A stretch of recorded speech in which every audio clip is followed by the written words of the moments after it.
கர்த்தருடைய பரிசுத்த நாமத்துக்கு மகிமை உண்டாவதாக. யாத்ராகமம் 18ஆம் அதிகாரம் 21ஆம் வசனம். ஜனங்கள் எல்லாருக்குள்ளும் தேவனுக்கு பயந்தவர்களும் உண்மையுள்ளவர்களும் பொருளாசையை வெறுக்கிறவர்களுமான திறமையுள்ள மனிதரை தெரிந்து கொண்டு அவர்களை 1000 பேருக்கு அதிபதிகளாகவும் 100 பேருக்கு அதிபதிகளாகவும் 50 பேருக்கு அதிபதிகளாகவும் 10 பேருக்கு அதிபதிகளாகவும் ஏற்படுத்தும். 22. அவர்கள் எப்பொழுதும் ஜனங்களின் நியாயம் விசாரித்து பெரிய காரியங்கள் யாவையும் உம்மிடத்தில் கொண்டு வரட்டும், சிறிய காரியங்கள் யாவையும் தாங்களே தீர்க்கட்டும்.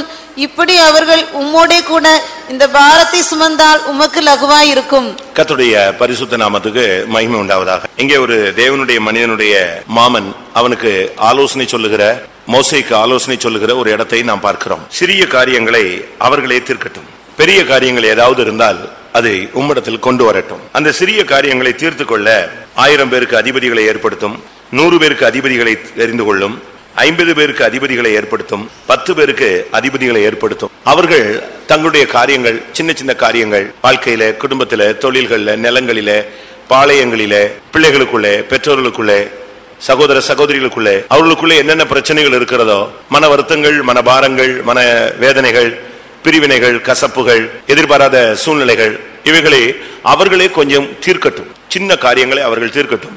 பெரிய காரியங்கள் அப்படி ஒன்று இருந்தால் அதை மோசே ஆகிய உம்மிடத்திலே அவர்கள் கொண்டு வரட்டும். அப்பொழுது உம்முடைய பாரங்கள் லகுவா இருக்கும் என்று மோசேனுடைய மாமன் அங்கே மோசேக்கு ஒரு ஆலோசனை சொல்லுகிறான். அந்த 50 பேர், அந்த 10 பேர், அந்த 100 பேர், அந்த 1000 பேர், இவர்களுக்கு அதிபதிகளாய் ஏற்படுத்துகிறவர்கள் எப்படி இருக்க வேண்டும் என்கிற ஒரு குவாலிபிகேஷனை அங்கே சொல்லுகிறான். மறுபடியும் நாம் இப்பொழுது யாத்திராகமம் 18:1. ஜனங்கள் எல்லாருக்குள்ளும் தேவனுக்கு பயந்தவர்களும் உண்மையுள்ளவர்களும் பொருளாசையை வெறுக்கிறவர்களுமான திறமையுள்ள மனிதரை தெரிந்து கொண்டு, இங்கே திறமையுள்ள மனிதர்களை தெரிந்து கொள்ள சொல்கிறான். இன்றைக்கு பைபிள் ஸ்டடி திறமை உள்ளவர்கள். இந்த உலகத்தில் நமக்கு பலவிதமான திறமைகள் இருக்கிறது. மாம்சீகமாக பார்த்தால் நம்ம ஒவ்வொருவருக்கும் ஒவ்வொரு விதமான திறமைகள் உள்ளவர்கள் அதை சரியான விதத்தில் பயன்படுத்தும் போது அவர்கள் உலகத்திலும் ஜொலிக்கிறார்கள், ஆவிக்குரிய உலகிலும் அவர்கள் ஜொலிக்கிறார். ஒரு சிலருக்கு திறமை உண்டு, அதை வெளிப்படுத்த தெரியாது. ஒரு சிலருக்கு ஒண்ணுமே இல்லை, ஆனா திறமை உள்ளவர்கள் போல் தங்களை காட்டிக்கொள்வார். இன்றைக்கு இந்த கூட்டத்தில் இருக்கிற நம்மில ஊழியர்கள், விசுவாசிகள் உண்டு. நம்மில் எத்தனை பேருக்கு எப்படிப்பட்ட திறமைகள் இருக்கிறது என்பதை நாம் சிந்திக்க வேண்டும். நமக்கு ஒவ்வொருவருக்கும் ஒவ்வொரு விதமான திறமை உண்டு. ஆனா அந்த திறமையை நம்ம வெளியே கொண்டு வரணும். நம்ம அந்த திறமைகளை ஒரு சிலர் மறைச்சு வச்சிடறாங்க. ஒரு சிலருக்கு தனக்குள்ள இருக்கிற திறமை வெளியவே தெரியாது. அவங்க வாழ்க்கையில வேற பகுதியில பயணப்படுகிறதுனால அவர்களுக்கு தங்களுக்குள்ள இருக்கிற திறமை என்னது என்று அவர்களுக்கு தெரியாது. இப்ப நம்முடைய இந்தியாவில் உள்ள படிப்பு எப்படின்னா, நம்ம பிள்ளைகளை ஒன்னொன்னு ஒவ்வொரு தன்மையில படிக்க வைக்கும். ஆனா வெளிநாடுகளில் உள்ள படிப்பின் முறை வேறு. அந்த பிள்ளைகளுக்கு சின்ன பிராயத்திலேயே எதுல இன்ட்ரெஸ்ட் இருக்குன்னு பார்த்து அதுல என்ன செய்யறாங்க, அவங்களுக்கு போதிக்கிறாங்க. அதனாலதான் அவங்களுடைய கல்வி முறைக்கும் நம்முடைய கல்வி முறைக்கும் பெரிய வித்தியாசம் இருக்கிறது. உலக பிரகாரமாக பலவிதமான திறமைகள் இருந்தாலும் வேதத்துல பல திறமைகள் சுட்டி காட்டப்பட்டிருக்கிறது. நாம் அதை இன்றைக்கு படிக்க வேண்டியது அவசியம். முதலாவது, வாழ்க்கையில் உள்ள பிரச்சனைகளை தீர்க்க ஒரு திறமை இருக்கணும். ஒரு குடும்பத்தில் இருக்கிறவங்க, இல்லாட்ட ஊழியத்தில் இருக்கிறவங்க, இல்லாட்ட சபையில இருக்கிறவங்க, இல்லாட்ட விசுவாசத்தில் இருக்கிறவங்க, இல்லாட்ட பிரதிஷ்டையில் இருக்கிறவங்க, இல்லாட்ட பரிசுத்தத்தில் இருக்கிறவங்க, இல்லாட்ட இந்த ஐக்கியத்தில் இருக்கிறவங்க, இந்த பைபிளை தூக்குறவங்களுக்கு சில திறமைகள் இருக்க வேண்டியது அவசியம். அப்பதான் அவங்க சின்ன சின்ன காரியங்களை அவங்களால தீர்க்க முடியும். அவங்க மாமனார் தெளிவா சொல்றார், சிறிய காரியங்கள் யாவையும் அவர்களே தீர்க்கட்டும், தாங்களே தீர்க்கட்டும். பெரிய ஒரு பிரச்சனை, முடியாத ஒரு பிரச்சனை, அப்படி ஒரு இக்கட்டான ஒரு சூழ்நிலை வந்தா நீங்க அதுல தலையிடுங்கன்னு சொல்ற. ஆனா அந்த சிறிய காரியங்களை தீர்க்கிறதற்கு அதிபதிகள் தேவை. அந்த அதிபதிகளுக்கு குவாலிபிகேஷன் தேவை. 3 காரியங்கள், 3 திறமைகள் அங்கே சொல்லப்பட்டிருக்கிறது. ஒன்று, தேவனுக்கு பயந்தவர்கள், அது ஒரு திறமையுள்ள ஜீவியம். 2வது, உண்மை உள்ளவர்கள், அது ஒரு திறமை. வேதம் எதிர்பார்க்கிற திறமை வேறு. இன்னைக்கு உலகத்தில் உள்ள திறமைன்னு சொன்னா சண்டை போடுறது கூட ஒரு திறமை தான். ஒவ்வொரு இதுலயும் ஸ்கில்ஃபுல் ஆளுங்க இருப்பாங்க. ஓட்டப்பந்தயத்துல ஓடுறவனுக்கு அதுவும் அவனுடைய திறமை தான். படிப்புல முன்னேறாங்க, அது அவங்களுடைய ஒரு திறமைன்னு சொல்லலாம், டேலண்ட். ஆனா இங்கே நம்ம பார்க்கும் பொழுது வேதம் ஒரு ஆவிக்குரிய மனிதனிடத்தில் எதிர்பார்க்கிற திறமை என்று சொல்லும் பொழுது, முதலாவது தேவனுக்கு பயந்தவர்களா இருப்பது, அது ஒரு திறமை. 2வது உண்மையுள்ளவர்களா இருப்பது ஒரு திறமை. 3வது பொருளாசையை வெறுக்கிறவர்களுமான திறமை உள்ளவர்கள். இந்த திறமை வாழ்க்கையில உங்களுடைய பிரச்சனைகளை தீர்க்கிறதுக்கு உங்களுக்கு உதவும். முதலாவது, தேவனுக்கு பயந்தவர். தேவனுக்கு பயந்தவர்களுக்கு தான் இந்த கிறிஸ்தவ வாழ்க்கை ஆசீர்வாதமா இருக்கு. தேவனுக்கு பயப்படாதவர்களுக்கு இந்த வாழ்க்கை ஆசீர்வாதமா இருக்காது. 128ஆம் சங்கீதத்தை பார்த்தா தேவனுக்கு பயந்த மனுஷனுடைய லைஃப் ஒரு சின்ன விளக்கம், அழகான விளக்கம், ரத்தன சுருக்கமாக சொல்லி இருக்கு. அதுல புருஷன் எப்படி இருப்பான், மனைவி எப்படி இருப்பா, பிள்ளைகள் எப்படி இருப்பான், அவங்க ஃபியூச்சர் எப்படி இருக்கும், ஃபியூச்சர் அவங்களுடைய ஜெனரேஷன் எப்படி இருக்கும், இதெல்லாமே தெளிவா இருக்கு. பிள்ளைகள், பிள்ளைகளுடைய பிள்ளைகளுடைய வாழ்வை நீ காண்பாய். அடுத்து எருசலேமின் வாழ்வை காண்பாய். சீயோனில் இருந்து கர்த்தர் உன்னை ஆசீர்வதிப்பார். மனைவி எப்படி இருப்பா, பிள்ளைகள் எப்படி இருப்பான், புருஷன் எப்படி இருப்பான்? ஒரு குடும்பம் சொன்னா மனைவி, புருஷன், தாய், தகப்பன், பிள்ளைகள். அப்ப தேவனுக்கு பயந்த வாழ்க்கை என்கிறது அது ஒரு திறமையுள்ள வாழ்க்கை என்று வேதம் எதிர்பார்க்கிறார். தேவனுக்கு பயந்தவர்களையோ கிருபை சூழ்ந்து கொள்ளும் சொல்லுகிறார். தேவனுக்கு பயப்பட பயப்பட கர்த்தருடைய கிருபை நம்மை சூழ்ந்து கொள்ளுகிறது. ரெண்டு விதமான பயம் இருக்கிறது. ஒன்று மனிதனுக்கு பயப்படுகிற பயம், அது கண்ணியை வருவிக்கும். ஆனா தேவனுக்கு பயப்படுகிற பயம் உனக்கு கிருபையை சூழ்ந்து கொள்ள வைக்கும். தேவனுக்கு பயப்படுதல் இல்லாவிட்டால் மனிதனுக்கு பயப்படுதல் எப்படிங்கிறத எப்படி விளங்கி கொள்ளுகிறார்? தேவன் காண்கிறார், தேவன் கேட்கிறார், தேவன் உணர்கிறார், என்னோடு இருக்கிறார், அவருடைய பிரசன்னத்துக்குள்ளதான் நான் இருக்கேன் அப்படிங்கிற உணர்கிற ஒரு மனுஷன் அந்த தெய்வ பயத்தோடு இருக்கும்போது அவனுக்குள்ள எந்த இடத்துல அவனை கொண்டு போய் விட்டாலும் பாவம் வராது. அதான் அவனுடைய லைஃப்லயே ஒரு சீக்ரெட்ல தெய்வீகம், ரகசியமான தெய்வீகம் சொன்னா அவனை எங்க விட்டாலும் எப்ப நீ யாருமே இல்லப்பா அப்படின்னா இல்ல யாரு இருக்கா? யாரு இல்ல உண்மை. ஆனா யாரு இருக்கா? தேவன் இருக்கிறார். எபிரேய சிறுவன் எகிப்துல போய் சிக்கிக் கொள்கிறான். பாவம் செய்ய வாய்ப்பு தேடி அவனை பின்னால தொடர்ந்து வருது, பிடிச்சு இழுக்குது. அவன் சொல்றான், நான் என்ன செய்ய முடியாது, அப்படி செய்ய முடியாது, ஏன்னா தேவனுக்கு நான் பயப்படுறவன். அப்ப தேவனுக்கு பயந்து நடக்கிற மனுஷனுக்கு ஆசீர்வாதமும் உண்டு. அது ஒரு திறமை. நம்ம வாலிபர்களுக்கு அந்த திறமை இருக்கா? பாவம் அப்படி தூண்டில் போட்ட உடனே போய் எரிஞ்சுக்கிறான். சில இடத்துல மீனுக்கு நீங்க தூண்டில் போடுங்க, அப்படி இறைய போட்ட உடனே வந்து நினைச்சுக்கோம் கவிடம். ஆனா யோசேப்புக்கு தூண்டில் எத்தனை தூண்டில் போட்டாலும் என்ன செய்யாது, சிக்கவே மாட்டான். வலையே வீசு, பிடிபட மாட்டான். கையை நீட்டி பிடிச்சா கூட அவன் கீழ்ப்படிய மாட்டான். காரணம் அவன் யாரு? தேவனுக்கு பயந்த. தேவனுக்கு பயப்படுகிற பயங்கிறது ஒரு திறமை. பைபிள் சொல்லுகிற ஒரு திறமை. அது பாவம் செய்யாமல் இருப்பது ஒரு திறமை. அது ஒரு கிருபைன்னு நம்ம சொல்லுவோம். இன்னொரு பகுதியில் பைபிள் சொல்லுது அது ஒரு திறமை. உங்க பிள்ளைகளுக்கு அந்த திறமை இருக்கா? உங்க பிள்ளைங்க யோசேப்பு போல அந்த திறமை உள்ள இருக்கிறாங்களா? நமக்கு என்ன திறமை இருக்கு யோசிச்சு பாருங்க. தேவனால் பிறந்தவன் பாவம் செய்யான், தன்னை காக்குறான், பொல்லாங்கன் அவனை தொடான். அவனை பிசாசு தொடாது, தன்னையும் காத்துக்குவான். அவன் பாவமும் செய்ய மாட்டான், செய்ய மாட்டான். அவன் தான் தேவனுக்கு பிறந்தவன். நீங்க யோசிச்சு பாருங்க, நமக்கு அந்த திறமை இருக்கா? தேவனுக்கு பயப்படுகிற திறமை இருக்கா? அது பரிசுத்தாவினாலே நமக்கு கொடுக்கப்படுகிறது. ஏசாயா தீர்க்கதரிசன புஸ்தகத்துல 11ஆம் அதிகாரத்துல 2ஆம் வசனத்துல ஆவியானவர் நம்மேல் தங்கி இருக்கும் போது நமக்கு கிடைக்கும் ஒரு அனுபவம். ஞானத்தையும் உணர்வையும் அருளும் ஆவியும், ஆலோசனையும் பலனையும் அருளும் ஆவியும், அறிவையும் கர்த்தருக்கு பயப்படுகிற பயத்தையும் அருளும் ஆவியும் ஆகிய கர்த்தருடைய ஆவியானவர் அவர் மேல் தங்கி இருப்பார். கர்த்தருக்கு பயப்படுகிற பயத்தை அருளும் ஆவியும் ஆகிய ஆவியானவர் அவர் மேல் தங்கி இருப்பார். அப்ப கர்த்தருக்கு பயப்படுகிற பயம் நமக்கு இந்த நாட்கள்ல நமக்கு இருக்கணும்னா ஆவியானவர் நம்ம மேல இருந்து அந்த திறமையை நமக்கு தரணும். தேவனுக்கு பயந்து இருந்தான்னா நடுங்குவான். யாராவது ஏதாவது சொல்லிட்டா இல்லைங்க இல்லைங்க இப்ப யாருமே பார்க்கல, இல்ல யார் பாக்குறா? நீதிமான்கள் மேல் தேவனுடைய கண்கள் நோக்கமா இருக்கிறது, பூமி எங்கும் அவருடைய கண்கள் உலாவிக் கொண்டிருக்கிறது. ஆண்டவருடைய கண்கள் உலாவுகிறதுங்கிற ஒரு வெளிப்படுத்தல் இருக்கணும். நம்முடைய சத்தத்தை அவர் கேட்கிறார், நம்முடைய எண்ணங்களை அவர் என்ன செய்கிறாரு? உணர்கிறார். நம்முடைய வாஞ்சைகளை அவர் என்ன செய்கிறார்? அறிகிறார். நம்முடைய உட்கார்தலையும் எழுந்திருக்கிறதையும் அவர் நினைச்சிருக்கிறார், அறிந்திருக்கிறார். பாதாளத்துல போய் படுக்க போட்டாலும் அங்கேயும் அவர் கூட வந்து என்ன செய்யறாரு? கூட நிக்கிறார். அப்படித்தான் பைபிள் சொல்லுது. விடியற் காலத்து செட்டைகளை அடித்து நான் உயர எழும்பினாலும் அங்கேயே அவர் உண்டு. அதனால முதல் திறமை ஒரு விசுவாசிக்கு, இல்லாவிட்டால் ஒரு ஊழியனுக்கு, இல்லாவிட்டால் தங்களுடைய பிரச்சனைகளை தாங்களே தீர்க்க வேண்டும் என்று விரும்புகிற ஒரு தேவனுடைய பிள்ளைகளுக்கு முதல் திறமைங்கிறது என்னது? தேவனுக்கு பயந்திருக்கணும். ஆண்டவருக்கு பயப்படுறோமா? எனக்கு தெரியும், எனக்கும் ஆண்டவருக்கும் தெரியும். என்ன தெரியும்? நீ ஆண்டவருக்கு பயப்படாத ஆளுன்னு யாருக்கு தெரியும்? கர்த்தருக்கும் தெரியும். இரண்டாவது திறமை அங்கே சொல்லி இருக்கிறது உண்மை உள்ளவர்கள். உண்மைங்கிறது ஒரு திறமைன்னு பைபிள் சொல்லுது. ஏன்னா எல்லாராலும் அது என்ன செய்ய முடியாது, ஃபாலோ பண்ண முடியாது. சமயத்துக்கு ஏற்ற மாதிரிலாம் நம்ம அப்படியே இங்க வாழை காட்டுவோம், அங்க என்ன செய்வோம்? தலையை காட்டுவோம். இந்த மரத்துக்கு போன உடனே இந்த பச்சைவந்தி வந்து டக்கு டக்கு டக்குன்னு மாறும், தெரியுமா? இலைக்கு போன உடனே என்ன கலருக்கு வந்துடும்? பச்சை கலருக்கு வந்துடும். மரத்துக்கு வந்துட்டா உடனே பிரவுன் கலருக்கு வந்துடும். ரொம்ப பழுத்த இலைகளுக்கிட்ட வந்துட்டா என்ன கலர் ஆயிரும்? மஞ்சள் கலர் ஆயிரும். இப்படி ஒவ்வொரு டைமென்ஷன்ல நம்ம ஒர்க் பண்றவங்களா என்ன செய்யக்கூடாது? இருக்கக்கூடாது. இரண்டாவது திறமைங்கிறது உண்மை உள்ளவர்கள். உண்மையை வந்து தேவன் எதிர்பார்க்கிறார். ஏனென்றால் தேவன் உண்மை உள்ளவர். நம்மை அழைத்தவர் உண்மை உள்ளவர். அப்ப அவர் உண்மையுள்ளவரா இருக்கிற போது நம்ம இடத்துல அவர் அதுதான் எதிர்பார்க்கிறார். லூக்கா எழுதின சுவிசேஷம் நமக்கு எல்லாருக்கும் தெரிஞ்ச வசனங்கள் தான். லூக்கா எழுதின சுவிசேஷம் 16ஆம் அதிகாரம் 10, 11, 12 மூன்று விதமான உண்மை. நான் எல்லா பிரசங்கங்களையும் அடிக்கடி சொல்லுகிற ஒரு காரியம். கொஞ்சத்திலே உண்மையுள்ளவன், கொஞ்சத்தில் உண்மை. அடுத்த வசனம், அநீதியான உலக பொருளை பற்றி நீங்கள் உண்மையாய் இராவிட்டால். அநீதியான உலக பொருளில் உண்மை. மூன்றாவது, வேறொருவனுடைய காரியத்தில் நீங்கள் உண்மையுள்ளவர்களாய் இராவிட்டால். பாத்தீங்களா? இங்க மூன்று காரியத்துல இயேசு கிறிஸ்து உண்மையை பத்தி பேசுகிறார். கொஞ்சத்தில் உண்மை. கொஞ்சம் பணமா இருக்கலாம், கொஞ்சம் காரியத்துல கர்த்தர் உங்களுக்கு ஆசீர்வாதத்தை கொடுத்திருக்கலாம். கொஞ்சத்துல நீங்க யாரா இருக்கணும்? உண்மையா இருக்கணும். இரண்டாவது, அநீதியான உலக பொருள்களில், அது உலக காரியம்தான், ஆனா உண்மைன்னு சொல்லும் போது கர்த்தர் அதுலயும் எதிர்பார்க்கிறாரு. ரைட்டு, உங்க காரியம் இல்ல, இன்னொருத்தன் காரியம், அதுலயும் எதை எதிர்பார்க்கிறாரு? அதுலயும் தெய்வம் எதை எதிர்பார்க்கிறாரு? உண்மையை எதிர்பார்க்கிறார். மூன்று காரியத்திலும். ஒரு சிலர் என்ன செய்வாங்க, தங்க காரியத்தில் ரொம்ப பெர்ஃபெக்டா இருப்பாங்க, மற்றவங்க காரியத்தில் என்ன செய்ய மாட்டாங்க, கண்டுக்க மாட்டாங்க. அப்படி அல்ல, வேறொருடைய காரியத்திலும் நீ என்ன செய்யணும், உண்மையாய் இருக்க வேண்டும். அடுத்து, உலக பொருள், நாங்க ரொம்ப பரலோகத்துக்கு போறோம், அதனால உலக காரியம் அதெல்லாம் பிரச்சனை இல்லை, அதெல்லாம் பிரச்சனை தான். அதனால தான் தேவன் சொல்லுகிறாரு, ராயனுக்குரியதை ராயனுக்கும் தேவனுக்குரியதை தேவனுக்கும் நீ செலுத்த வேண்டும். அப்ப ராயனுடைய காரியத்தில் நீ உண்மையா இருக்கணும், தேவனுடைய காரியத்தில் நீ எப்படி இருக்கணும், உண்மையாக இருக்கணும். உலக பொருள் நீ உண்மையா இருக்கணும். மூணாவது, உனக்கு கொஞ்சம் தான் கொடுப்பாரு, அது செக் பண்றாரு, அதுல நீ உண்மையா இருக்கணும். ஊழியத்தினுடைய நம்முடைய சபையினுடைய ஆரம்ப காலங்கள் வறுமையின் காலம், அதான் சொல்லுவாங்க பரிசுத்தவான்கள். அந்நாட்களில கொடுக்காமல் சோதித்தார். இப்ப அப்படி திரும்பிடுச்சு.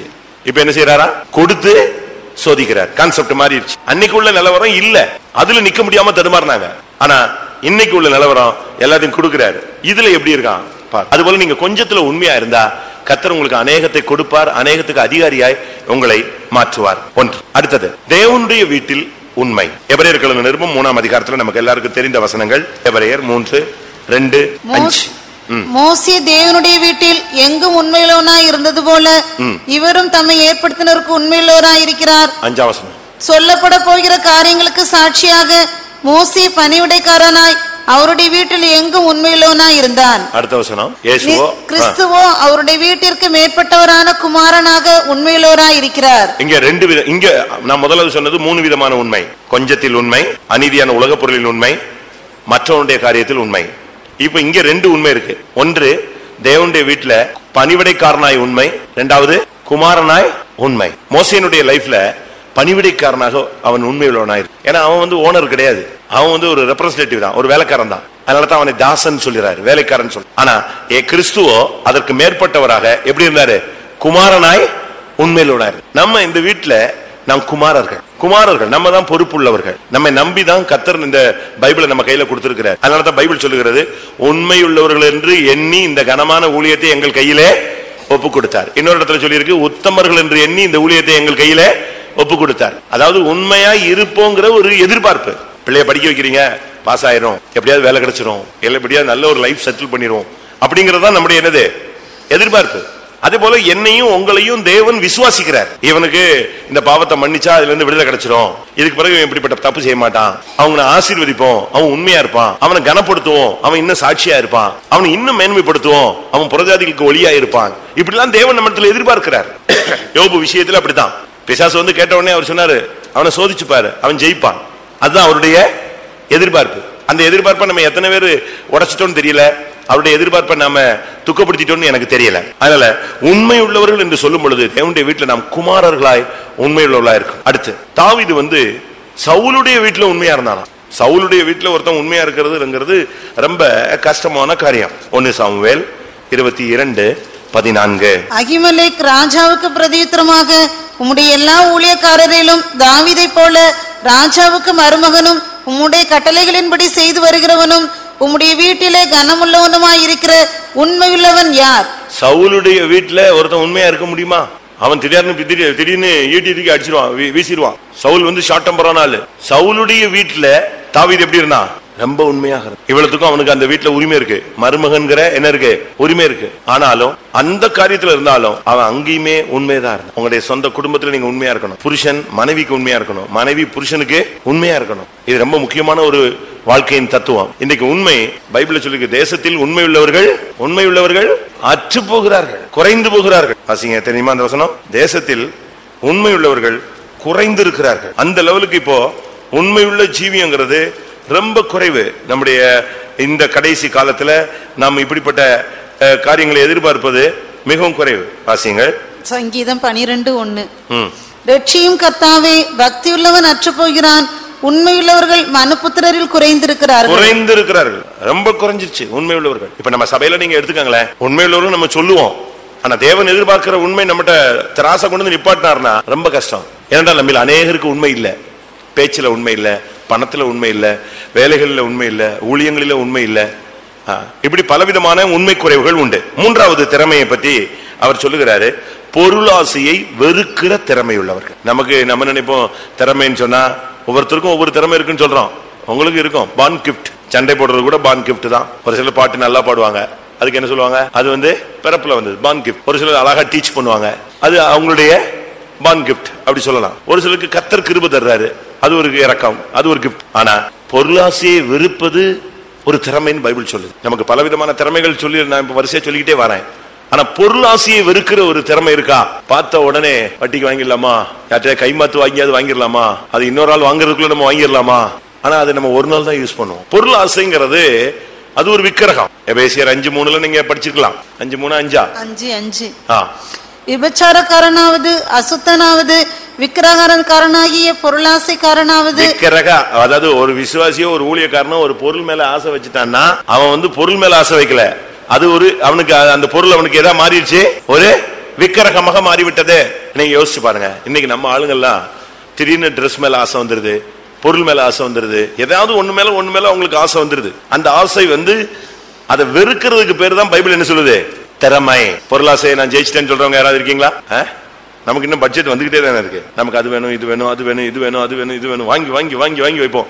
அதுல 24 hours நமக்கு யூஸ் ஆகுறது நம்ம வாங்குறதுல தப்புன்னு நான் சொல்லல. வருஷத்துல ஒரு தடவை யூஸ் பண்றத வாங்கி வச்சு பூஜை போட்டுட்டு என்ன செய்ய வேண்டிய வைக்க வேண்டிய அவசியம் இல்ல. நான் சும்மா ஒரு எக்ஸாம்பிளுக்கு சொல்றேன், சாம்பிளுக்கு சொல்றேன். கல்யாணத்துக்கு சிபிஎம் விசுவாசி கோட் ஷூட் வாங்குறான். சும்மா நான் எல்லாம் சிபிஎம் விசுவாசிகள் சொல்றேன். எதுக்கு? அன்னைக்கு ஒரு நாள் தான் போடுறான். அதுக்கு பிறகு என்னைக்கு போடுறான்?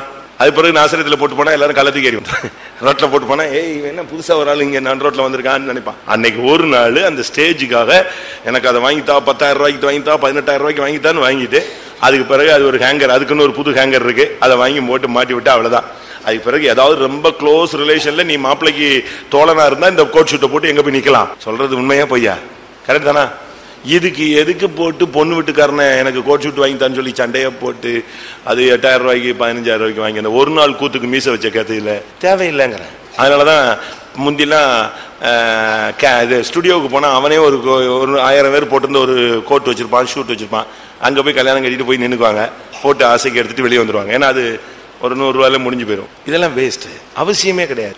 நம்ம ஆளுங்களுக்கு நான் என்ன சொல்றேன்னா, நமக்கு இந்த உலகத்துல இந்த இதுக்கு போய் நீங்க ஒரு 15,000 ரூபாய் செலவழிக்க வேண்டிய அவசியமே கிடையாது. தகுதியான வஸ்திரம்னு பைபிள் சொல்லுது, அது போதுமானது. அன்னைக்கு ஒரு நாளுக்காக பட்டு வாங்கி ஒடிக்கிட்டு அதுக்கு பிறகு கோயிலுக்கு நீ போட்டு வர மாட்டேன், அது சத்தியமா நீ போட மாட்டேன். கோயிலுக்கு பட்டு சரியா கட்ட மாட்டேன். எதுக்கு?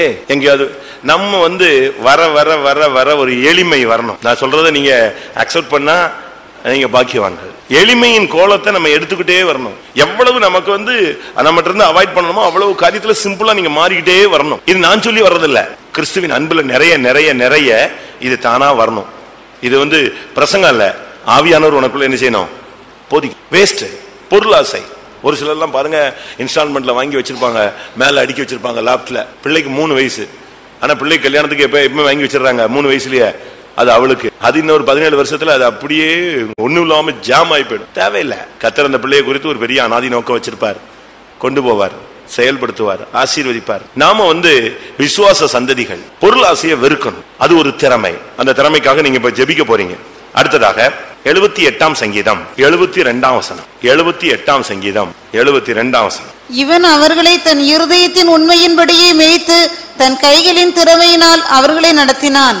தாவீதை குறித்து சங்கீதக்காரன் அவனை குறித்து பேசுகிறான். ஆசாப் எழுதுகிற ஒரு சங்கீதம். தாவீதை பத்தி ஆசாப் சொல்ற சங்கீதம் என்னன்னா, தன் கைகளின் திறமையினால் அவர்களை நடத்தினான். ஜனத்தை நடத்துவதுங்கிறது ஒரு திறமை. இன்னும் சொல்ல, நீங்க எல்லாரும் விசுவாசிகளா இருக்கிற அப்படின்னால குடும்பத்தை நடத்துவதுங்கிறது ஒரு திறமை. அந்த திறமை இல்லைன்னு சொல்லுங்க, அவன் எவ்வளவு பெரிய பணக்காரனா இருந்தாலும் குடும்ப வாழ்க்கை அவனுக்கு என்ன இருக்காது, இளைப்பாறுதலா இருக்கவே இருக்காது. அவனுக்கு கோடிக்கணக்கில் பணம் இருக்கலாம், சொத்து சுகங்கள் இருக்கலாம், படிப்பு பெரிய ஸ்காலர்லாம் படிச்சு வச்சிருப்பாரு, பிலாசபி எல்லாம் PhD எல்லாம் வாங்கி வச்சிருக்கலாம். ஆனா குடும்பத்தை நடத்துகிற கைகளின் திறமையினால தன் மனைவி பிள்ளைகளை புருஷனை நடத்தக்கூடிய அந்த திறமை இல்லைன்னு வச்சுக்கோங்களேன், அந்த குடும்பம் எங்க நிற்கும், நடுவீதியில வந்துடும். ஒரே பிரச்சனைகள் தான். அவன் அந்த காரியத்துக்கு திறமை வந்ததுக்கு காரணம் என்ன தெரியுமா? இருதயத்துல உண்மையின்படி நடந்தான். அதான் பைபிள் சொல்லுது. தன்னுடைய இருதயத்தின் உண்மையின்படி அவர்களை மேய்த்து தன் கைகளின் திறமையினால் அவர்களை என்ன செய்தான், நடத்தினான். நான் சொல்றது 4 பேர் 7 பேர் இருக்கிற குடும்பத்தை சொல்றேன். ஆனா தாவீது எத்தனையோ லட்சக்கணக்கான ஜனங்களை என்ன செஞ்சான், நடத்தினான். அட்மினிஸ்ட்ரேஷன் அழகா, ஒரு யுத்தத்தில் கூட தோல்வி கிடையாது. ஒருத்தன் கூட தலையை தூக்க முடியாது. கலகம்னா கொன்றுவான். அவனுடைய திறமை அழகா டீல் பண்ணிட்டே போவான். கர்த்தருடைய இருதயத்துக்கு ஏற்றவன், தேவ சித்தம் செய்தவன். அவனுடைய லைஃப்ல கர்த்தர் வேதம் சொல்லுகிறது, தன் திறமையினால் அவர்களை நடத்தினான். நமக்கு அந்த திறமை இருக்கா? சம்பாதிக்கிற திறமை இருக்கலாங்க, வேலை செய்யறதுக்கு நல்ல திறமை இருக்கலாம். சம்பாதிச்சு வீட்டுல கொண்டு வந்து கொட்டிட்டு வீட்டுல சண்டையை போட்டுட்டு குடும்பம் பிரிஞ்சுன்னா அர்த்தமே இல்லையே. குடும்பத்தை நடத்த ஒரு திறமை இருக்கு, ஜனங்களை நடத்த ஒரு திறமை இருக்கு, சபையை நடத்த ஒரு திறமை இருக்கு, ஆயிரக்கணக்கான ஜனங்கள் கூடுகிற ஒரு அசம்பிளியை நடத்துறதுக்கு ஒரு திறமை இருக்கு. அந்த திறமை இல்லைன்னு சொன்னா ரொம்ப கஷ்டம். ஜனங்களை நடத்துறதுங்கிறது பாஸ்டர் ஜோயல் அவர்கள் சொல்வார்கள், மேன் மேனேஜ்மெண்ட், பிசினஸ் மேனேஜ்மெண்ட் இல்ல. சர்ச்சை நடத்துறது என்னது? Man management. ஒரு மனிதனை எப்படி டீல் பண்ணணும். இப்ப நீங்க பாருங்க, 20 வருஷம் கல்யாணம் ஆகி அதுக்கு பிறகு சண்டையை போட்டுக்கிறாங்க. நாங்க கேட்கிற ஒரே கேள்வி என்ன தெரியுமா? 20 வருஷம் நீ இன்னும் புருஷனை ஸ்டடி பண்ணலையா? 20 வருஷம் நீ மனைவியை இன்னும் ஸ்டடி பண்ணலையா? ஒரே மாசம் தான் என்ன செஞ்சிடணும்? ஸ்டடி பண்ணிடணும், அவ்வளவுதான். ரைட், இவருக்கு இது பிடிக்கும், இவளுக்கு இது பிடிக்காது, இப்படி பேசினா ஒத்து வர மாட்டா, இப்படி பேசினா ஒத்து வருவா, இது கொடுத்தா சாப்பிடுவாங்க, இப்படி இருந்தா வாழ்க்கை சந்தோஷமா போகுது, அதை அழகா பண்ணிக்கிட்டே வரும். அப்படி நீங்க டீல் பண்ணி ஒரு மாசத்துல கத்துக்கிட்டீங்கன்னா சாகுற வரைக்கும் சண்டையும் கிடையாது, பிரச்சனையும் கிடையாது, வாக்குவாதம் கிடையாது, ஒரு குழப்பம் இருக்காது. அது பாட்டு போயிட்டே இருக்கும். ஏன்னா இவங்க இப்ப 2 வண்டி எதிர வருது, ஒரு டிரைவர் கொஞ்சம் ஒதுங்கிட்டாருன்னா இன்னொரு டிரைவர் லேசா ஒதுக்கிட்டாருன்னா என்ன செய்யும்? ஆக்சிடென்டே ஆகுறது இல்ல. அவன் என்ன வர்றதுன்னு நேர போய் அடிச்சா 2 பேரும் சாவணும். இன்னைக்கு அநேக இடங்கள்ல இப்படிதான் நடக்கும். பைபிள் சொல்லுகிறது, தன் கைகளின் திறமையினால் லட்சக்கணக்கான ஜனங்களை அவன் நடத்தினான். அது ஒரு திறமை. அந்த ஜனங்களுடைய நிலவரங்களை புரிஞ்சுக்குவான், அழகா புரிஞ்சுக்குவான். அவங்க எதுக்கு வராங்க, அவங்க பிரச்சனை என்ன, அவங்க வேதனை என்ன, அவங்களுடைய துக்கம் என்ன, அவங்களுடைய சஞ்சலம் என்ன, அதை அவன் புரிஞ்சுக்கணும். அதை அழகா புரிஞ்சுக்குவான். யார் வந்தாலும் சரி, பெலிஸ்தர்கள் இது யூதா கோத்திரத்தில் வந்தா அவங்களோட பேசுவான், செபுலோன் வந்தா அவங்களோட பேசுவான், நப்தலி வந்தா அவங்களோட பேசுவான். எல்லாத்தையும் பேசி பேசி பேசி பேசி அவன் லைஃப், அவனுடைய ஆட்சி காலம் முழுசும் அமைதியா போய்கிட்டே இருந்துச்சு. காரணம், கைகளின் திறமையினால் அவர்களை நடத்தினான். ஆண்டவர் நம்மை நடத்துகிறாரே, கர்த்தரின் மேய்ப்பராய் இருக்கிறார், நான் தாட்சி. எப்படி நடத்துகிறாரு? புல்லுள்ள இடங்களில் அடுத்து அமர்ந்த தண்ணீரண்டையில் என்னை நடத்துகிறார், நீதியின் பாதையில் நடத்துகிறார். அவர் நடத்துறாரு. அவருக்கு திறமை உள்ள தேவன், நமக்கு அந்த திறமை தர்றாரு. ஆனா நம்ம அந்த திறமைய சரியான விதத்துல யூஸ் பண்ண வேண்டியது அவசியம். அந்த திறமையில தான் அவன் அழகா போனான். அந்த திறமை அவனுக்கு இருந்ததுனால அவனுக்கு பிரச்சனைகள் எல்லாம் பிரச்சனையே கிடையாது. அவனுக்கு சிங்கம் வரும், அதெல்லாம் ஈஸியா தட்டிட்டு போயிடுவான். கோலியாத்து வருவான், ஒரே அடியில் அடிச்சிருவான். கரடி வரும், அடிச்சிருவான். பெரிசர்கள் வருவான், அரணிப்பான இடத்துக்கு போயிடுவான். அப்படியே போய் போய் போய் போய் அழகா திறமையில நடத்த. நமக்கு அந்த திறமை இருக்கா?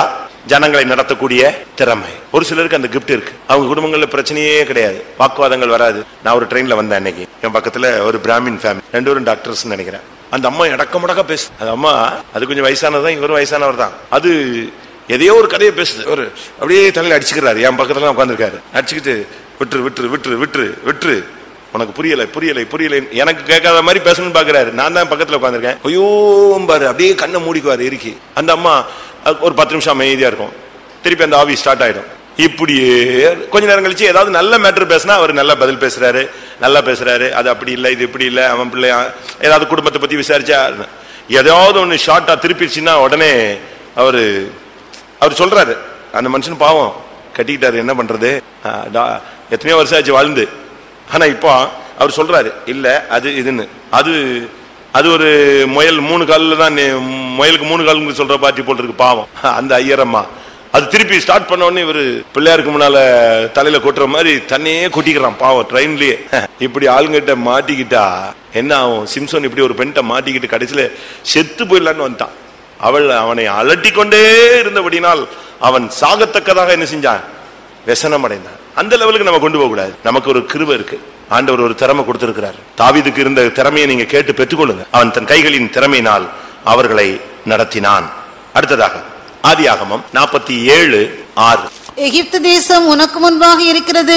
தேசத்தில் உள்ள நல்ல இடத்திலே உன் தகப்பனையும் உன் சகோதரரையும் குடியேறும்படி செய். அவர்கள் கோசே நாட்டிலே குடியிருக்கலாம். அவர்களுக்குள்ளே திறமை உள்ளவர்கள் உண்டென்று உனக்கு தெரிந்திருந்தால் அவர்களை என் ஆடு மாடுகளை விசாரிக்கிறதற்கு தலைவராக வைக்கலாம் என்றான். திறமை உள்ளவர்கள் யாக்கோபின் சந்ததியில இருந்தா விசாரிக்க தலைவராக அவர்களை வைக்கலாம். விசாரிக்க கூடிய ஒரு திறமை இருக்கு. மனுஷனையும் விசாரிக்கலாம், மிருகத்தையும் விசாரிக்கலாம், யாரையும் நீங்க விசாரிக்கலாம். விசாரிக்கிறது ஒரு திறமை. ஒரு சிலர் வருவாங்க, பேசாம இருப்பாங்க, சாப்பிட்டியான்னு கூட கேட்க மாட்டான், குடிச்சியான்னு கேட்க மாட்டான், நீ என்ன எனக்கு கேட்டா பிரச்சனை வரும் கேட்கவே மாட்டாங்க. ஒரு சிலருக்கு கேட்கிற பழக்கமே கிடையாது. நமக்கு அந்த விசாரிக்கிறது ஒரு திறமை. உங்களுக்கு அந்த திறமை இருக்கா? விசாரிக்கிறதுனா சண்டை போட்டதை விசாரிக்கிறது. உங்க வீட்டுக்காரர் எப்படி இருக்காரு, ஆமா அவரை பத்தி ஏற்கனவே கேள்விப்பட்டிருக்கேன் அப்படின்னு சொல்லி விட்டீங்கன்னா அந்த வீடு பத்தி எரிஞ்சுக்கும் நைட்டா. அந்த திறமை அல்ல.